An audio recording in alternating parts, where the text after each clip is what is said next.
Aku dikirim ke penjara paling ekstrim di dunia, hanya karena di sini ada seorang raja super, yang bisa menghancurkan Amerika hanya dengan lambaian tangan.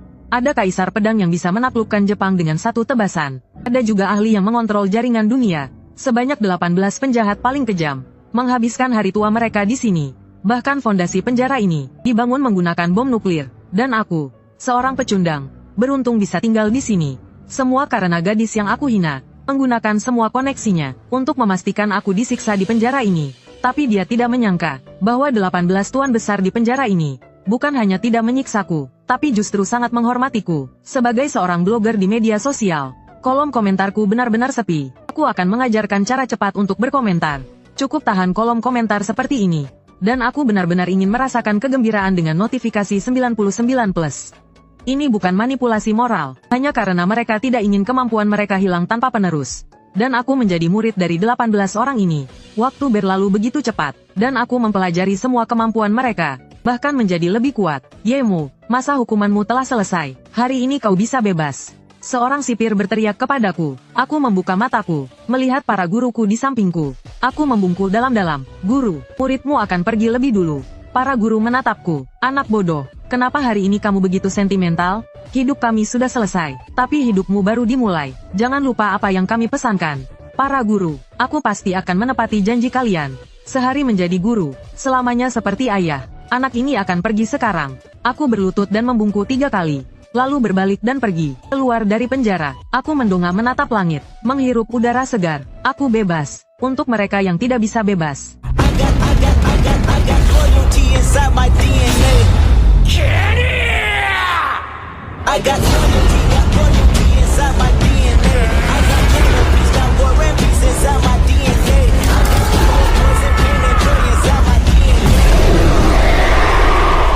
Keesokan harinya, aku kembali ke Nanling. Begitu mendarat, aku melihat 2 orang tua berambut putih. Tanpa berkata apa-apa, aku langsung berlutut.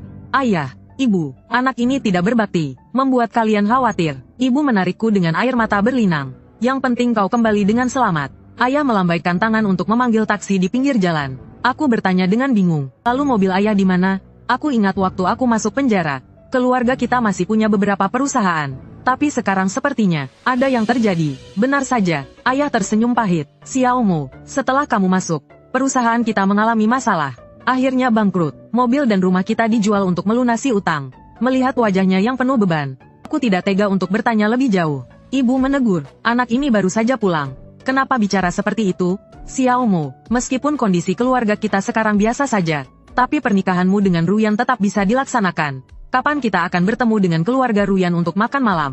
Dan segera membicarakan pernikahan, Liu Ruyan. Aku mengucapkan nama itu dalam hati. Dia adalah teman sekelasku di SMA. Dia juga cinta pertamaku. Mengingatnya, hatiku terasa hangat. Sebelum masuk penjara, kami sudah bertunangan. Dia berjanji akan menungguku keluar untuk menikah. Bertahun-tahun aku bertahan, hanya demi janji itu. Sesampainya di rumah, aku mandi, dan makan bersama ayah dan ibu. Ibu memasak beberapa hidangan favoritku. Di meja makan, dia berkata dengan gembira, baru saja aku menghubungi orang tua Ruyan. Kami sudah sepakat untuk makan malam nanti, dan menentukan tanggal pernikahan kalian. Saat sedang berbicara, tiba-tiba terdengar ketukan di pintu. Ibu berdiri untuk membukanya. Sesaat kemudian, sepasang suami istri parubaya masuk, bersama gadis yang selalu mengisi mimpiku. Ayah dan ibu tampak bingung. Bukankah makan malam nanti malam? Kenapa datang sekarang? Meskipun merasa heran, mereka tetap menyambut tamu itu dengan ramah. Namun, keluarga Liu hanya merespons dingin. Keramahan ayah dan ibu. Ayah Liu, Liu Jianan, duduk dengan santai, kaki bersilang di sofa, dengan mata menyipit. Dia berkata, Lao Ye, kita sudah berteman selama bertahun-tahun. Jadi aku akan langsung saja. Wajah ayahku langsung berubah dingin. Bagaimanapun juga, dia dulu adalah orang yang berpengaruh. Kemampuannya membaca situasi masih ada. Dengan sombong Liu Jianan berkata, putriku sekarang adalah manajer departemen di Huayao Group. Gajinya ratusan juta setahun. Sementara putramu adalah mantan narapidana. Menurutmu, apakah dia pantas menikahi putriku? Hari ini aku datang untuk memberitahu kalian. Jika ingin menikahi putriku, lupakan saja. Ibu Liu juga menambahkan dengan nada sinis. Benar sekali, seekor katak ingin memakan daging angsa. Mimpi saja, mendengar kata-kata itu, ayah dan ibu langsung terkejut. Mereka memang menduga keluarga Liu mungkin akan membuat masalah. Tapi mereka tidak menyangka keluarga Liu akan langsung datang dan merusak suasana. Aku memandang Liu Ruyan dengan tenang. Apakah ini juga pendapatmu? Liu Ruyan tersenyum sinis. Lalu menurutmu, Ye Mo, waktu sekolah dulu kamu anak orang kaya, sedangkan aku hanya siswa biasa. Tentu saja aku mengejarmu saat itu. Tapi sekarang keluargamu sudah bangkrut.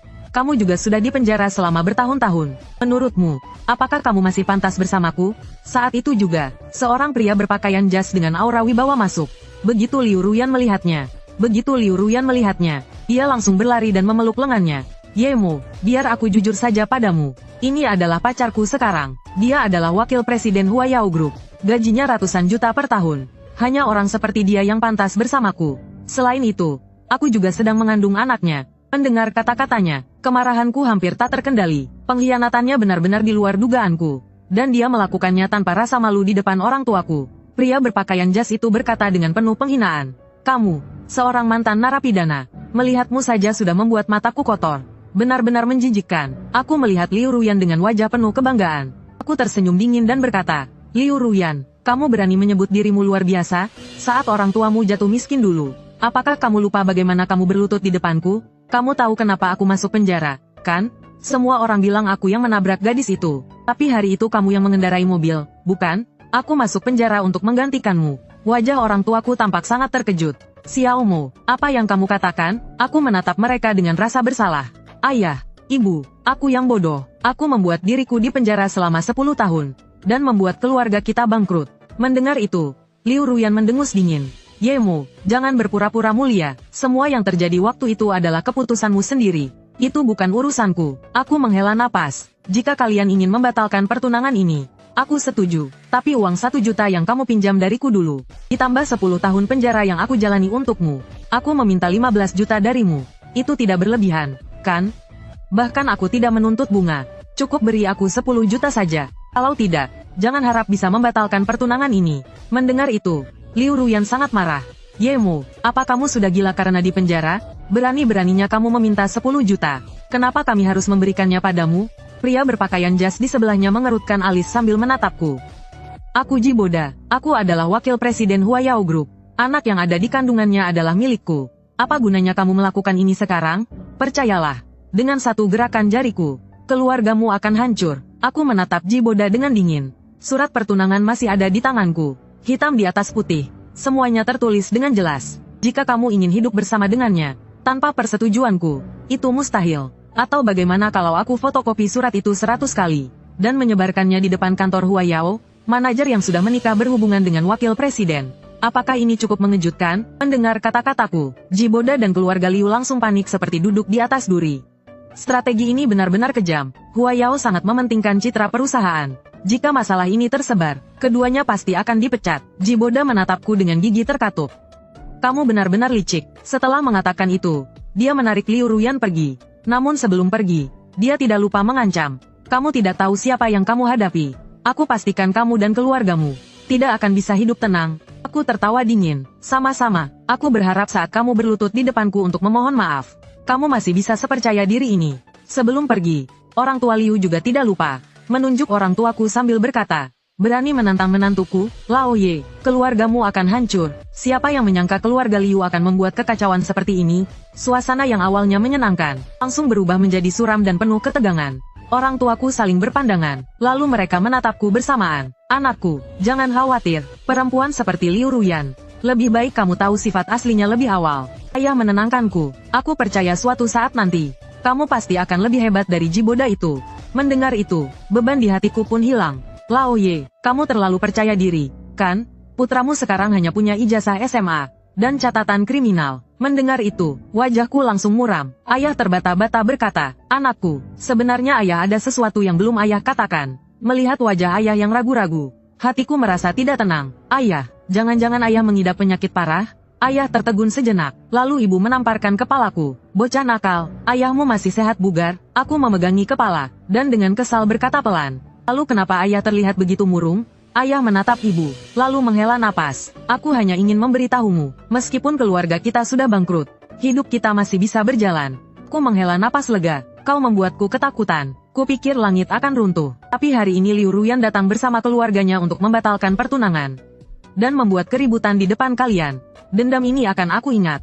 Tidak lama lagi, dia akan menyesalinya. Keesokan harinya, Aku menemani orang tuaku ke pasar membeli sayur.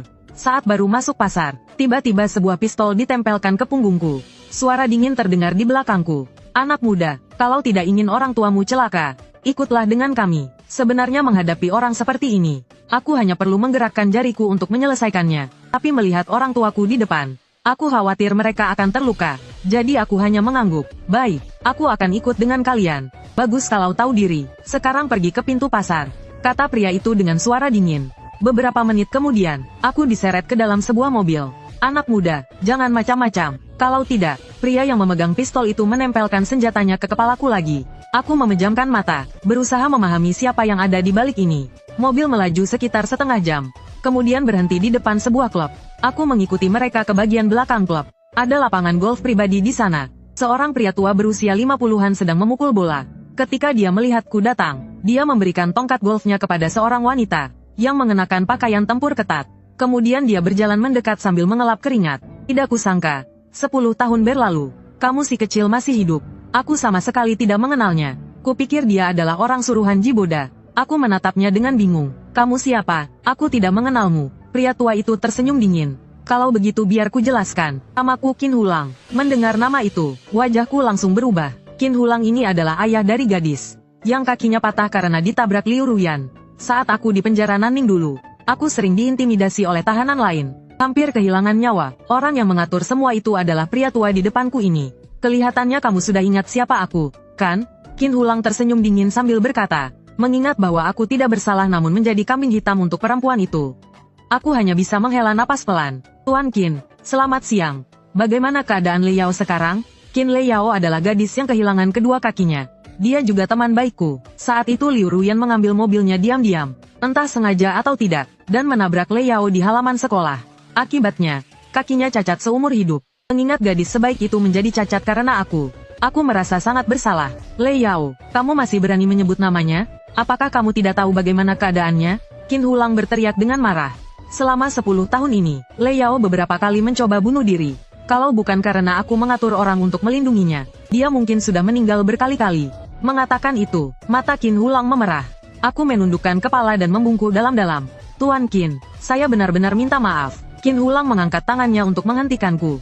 Kamu pikir aku di sini untuk mendengar permintaan maafmu? Bisakah permintaan maafmu membuat putriku berjalan lagi? Qin Hulang menatapku dengan tajam. Hari ini aku memanggilmu untuk membuatmu membayar atas apa yang kamu lakukan. 10 tahun yang lalu, aku tidak takut memberitahumu bahwa akulah yang menghancurkan perusahaan ayahmu dan tunanganmu, Liu Ruyan. Aku sengaja merekrutnya, lalu aku menyuruh Jiboda untuk mendekatinya dan membuatnya hamil. Qin Hulang berhenti sejenak, ingin melihat wajahku yang penuh penderitaan. Tapi yang mengecewakan baginya, wajahku tetap tenang tanpa emosi. Aku hanya menunduk dan mendengarkan dengan diam.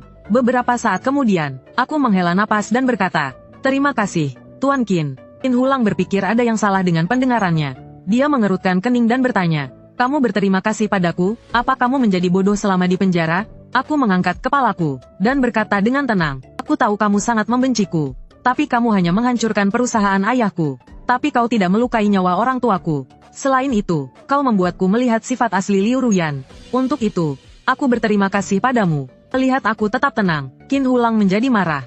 Tidak peduli apa yang kau katakan hari ini, nyawamu harus tetap di sini. Ada, urus dia. Setelah mengatakan itu, dia menoleh ke arah seorang pria berpakaian hitam di belakangnya. Dua orang itu menjawab dengan hormat, kemudian mengeluarkan pistol dan bersiap menembak. Namun, tepat saat mereka menarik pelatuk, mereka merasakan sengatan di leher, dan mereka perlahan jatuh ke tanah, kehilangan kesadaran. Kejadian mendadak itu membuat Qin Hulang terpana. Dia berbalik menatap wanita di sebelahnya. Ouyang, apa yang terjadi? Wanita itu bernama Ouyang Qingcheng. Dulunya anggota pasukan khusus. Setelah pensiun, dia direkrut oleh Dragon God Palace. Karena Qin Hulang pernah menyelamatkannya, dia dengan sukarela menjadi pengawal pribadi Qin Hulang. Saat ini, Ouyang Qingcheng terlihat serius. Tuan Qin, hati-hati, orang ini tidak biasa. Mendengar itu dari mulutnya, Qin Hulang benar-benar terkejut. Dia sangat tahu, dalam klasifikasi kekuatan petarung saat ini, Ouyang berada di tingkat ke-6. Itu sudah cukup hebat. Bahkan dia mengatakan orang ini tidak sederhana. Sepertinya Yemo tidak mudah ditangani. Ouyang Qingcheng melihat jarum perak di leher. Ada Da dan ada R. Bahkan dia tidak tahu kapan Yemo bertindak. Saat Qin Hulang hendak bertanya sesuatu pada Ouyang, mata Ouyang Qingcheng tiba-tiba terbalik. Dan dia pingsan juga, dengan jarum perak yang sama di lehernya. Qin Hulang menatapku dengan kaget. Bagaimana mungkin, sebelum masuk penjara, kau hanya seorang pelajar. Bagaimana mungkin kau jadi sehebat ini sekarang? Aku memandangnya dengan tenang. Tuan Qin, musuh sebaiknya didamaikan, bukan diperkeruh. Sebenarnya, Anda tidak perlu memusuhi saya. Qin Hulang berteriak marah. Kamulah yang menghancurkan hidup Lei Yao. Aku tahu bahkan jika aku membunuhmu, Lei Yao tidak akan bisa berjalan lagi. Tapi kau harus membayar untuk itu. Aku menatapnya dengan serius. Lalu bagaimana jika aku bisa membuat Lei Yao berjalan lagi? Wajah Qin Hulang berubah. Dia kemudian tertawa dingin. Hanya kau, bahkan rumah sakit terbaik di dunia pun tidak bisa melakukannya. Siapa kau pikir dirimu ini? Aku menjawab dengan tegas. Tuan Qin, hanya karena orang lain tidak bisa, bukan berarti aku tidak bisa. Masalah Lei Yao ada hubungannya dengan saya. Tolong beri saya satu kesempatan. Hanya satu, saya jamin bisa membuat Lei Yao berjalan lagi. Setelah aku selesai berbicara, Qin Hulang mulai ragu. Meskipun semua hasil diagnosis mengatakan bahwa Lei Yao tidak mungkin berjalan lagi, kepercayaan diri yang terpancar dari pemuda ini membuatnya ingin percaya. Tepat saat dia ragu, aku menatapnya dan berkata, jika aku gagal, aku akan mengakhiri hidupku di sini juga. Aku tidak akan menarik kata-kataku. Saat itu, Ouyang Qingcheng sadar kembali. Mendengar ucapanku, dia juga merasa tak percaya. Dia sangat tahu, membuat seseorang yang lebih kuat dari dirinya bekerja sama hanya bisa terjadi jika dia mau. Kalau tidak, perlu kekuatan negara untuk melakukannya. Dia menoleh ke Qin Hulang dan berkata, dengan kemampuannya, dia tidak perlu berbohong. Beri dia satu kesempatan. Setidaknya berikan harapan kecil untuk Nona Lei. Qin Hulang terkejut melihat Ouyang. Sejak menjadi pengawalnya, dia jarang berbicara. Tapi setiap kali berbicara, selalu mengenai inti masalah. Dia tidak menyangka Ouyang akan membelaku. Qin Hulang menatapku dan berkata, karena Ouyang sudah bilang begitu, aku akan memberimu satu kesempatan. Lei Yao sedang keluar dengan kakaknya untuk relaksasi. Mereka akan kembali ke Nanning sekitar 2 jam lagi. Hasilnya ada di tanganmu. Ini adalah jalan yang kau pilih sendiri. Tuan Qin, jangan khawatir. Aku, Yemo, selalu menepati janjiku, kataku sambil menatapnya. Kemudian aku melambaikan tangan, mengambil kembali jarum perak dari leher 3 orang itu. Ada Da dan ada R yang baru sadar. Menatapku dengan ketakutan. Ketakutan itu berasal dari perbedaan kekuatan yang besar. Menunggu adalah hal yang panjang. Tapi aku sudah menunggu 10 tahun. Jadi menunggu 2 jam lagi tidak masalah. 2 jam berlalu, suara lonceng yang merdu terdengar. Aku berbalik dan melihat seorang wanita cantik berpakaian putih. Duduk di kursi roda. Di belakangnya, seorang wanita lain mendorongnya masuk. Angin sepoi-sepoi berhembus, membuat lonceng di kursi roda berdering pelan. Suaranya sangat merdu. Wajah Qin Hulang langsung berubah. Matanya penuh kasih sayang. Lei Yao, kali ini menyenangkan, kan? Qin Lei Yao menatap kosong, dengan nada yang sangat datar. Pemandangannya indah, tapi bagi orang cacat sepertiku, itu tidak ada artinya. Mendengar putrinya berbicara seperti itu, Qin Hulang merasa hatinya hancur. Setiap kali dia teringat bagaimana putrinya yang ceria berubah menjadi seperti ini, dia merasa ingin menghancurkan Yemo menjadi serpihan. Saat ini, tatapan Qin Lei Yao jatuh ke arahku. Awalnya mata yang kosong tiba-tiba bersinar dengan kegembiraan. Yemo, kapan kau keluar? Aku menatapnya dengan penuh rasa bersalah. Lei Yao, sudah lama tidak bertemu. Belum selesai aku berbicara, mata wanita di belakang Lei Yao sudah memancarkan kemarahan luar biasa. Dia melangkah maju, dan menamparkan wajahku keras-keras. Aku tidak menyangka, setelah kau dimasukkan ke penjara naga, kau masih bisa keluar hidup-hidup, katanya dengan marah. Wanita ini adalah kakak Lei Yao, Qin Yan. Wajahku terasa panas, tapi aku tidak menghindar. Tamparan ini memang pantas aku terima. Qin Yan menatap Qin Hulang, dan berkata, ayah, kenapa kau belum membunuhnya? Reaksinya sudah diperkirakan oleh Qin Hulang. Dia mengerutkan alisnya dan berkata, sekarang belum bisa membunuhnya. Kenapa? Apakah ayah lupa betapa banyak penderitaan yang harus dialami Lei Yao karena dia? Kalau bukan karena aku menjaga Lei Yao siang dan malam, ayah mungkin hanya akan melihat tubuh tak bernyawa sekarang. Qin Hulang kembali tenggelam dalam kenangan menyakitkan. Dia mengerutkan alis dan menatapku. Membunuhnya 100 kali, 1000 kali pun tidak cukup.